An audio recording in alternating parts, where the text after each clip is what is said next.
আজ শবে কদর তালাশের তৃতীয় দিন।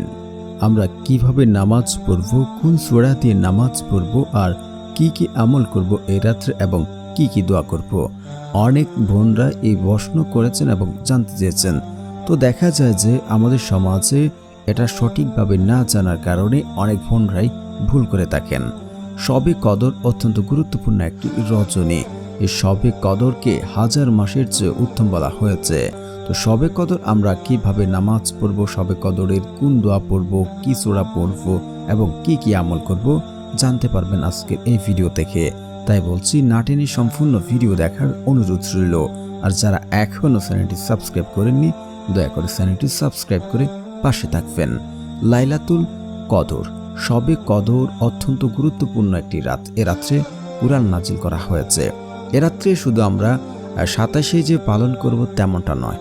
আমরা 21 পালন করেছি, 23 পালন করেছি, এখন 25, তারপর 27, তারপর হচ্ছে 29। এই রাতগুলোতে আমরা শবে কদর তালাশ করব। কারণ যে ব্যক্তি শবে কদর পেল সে যেন 83 বছর ইবাদত করার সওয়াব পেয়ে গেল। শবে কদরের অত্যন্ত গুরুত্বপূর্ণ ফজিলত রয়েছে, কিন্তু আমাদের সমাজে দেখা যায় এটাকে 27 রাত্রে পালন করা হয়। কিন্তু এখন প্রশ্ন হচ্ছে যে শবে কদরের নামাজ কত রাকাত পড়ব, কি আমল করব, কি সূরা পড়ব।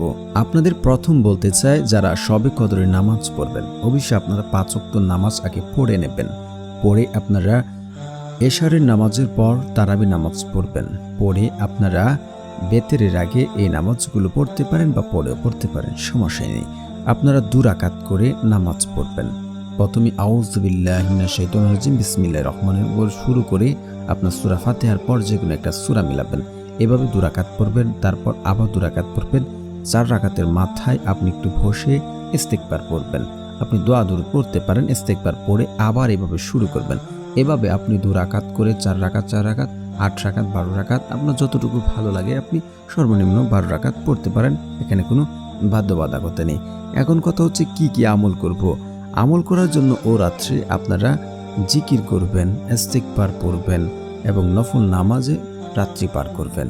এই আমলগুলি করেন এবং এই দোয়াগুলি বেশি বেশি করেন। যারা ঋণে রয়েছেন, আল্লাহুম্মা কফিনি বিহালালিকা ওয়ান হারামিকা ওয়াগনিনি বিফাদলিকা আম্মান সিওয়াক, এই দোয়াটি বেশি বেশি পড়তে পারেন এবং আপনাদের ইস্তিগফার বেশি বেশি পড়তে পারেন। ইস্তিগফারে বহু ফজিলত রয়েছে।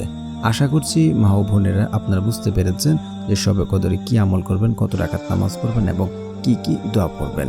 ধন্যবাদ এতক্ষণ ধরে ভিডিওটি দেখার জন্য।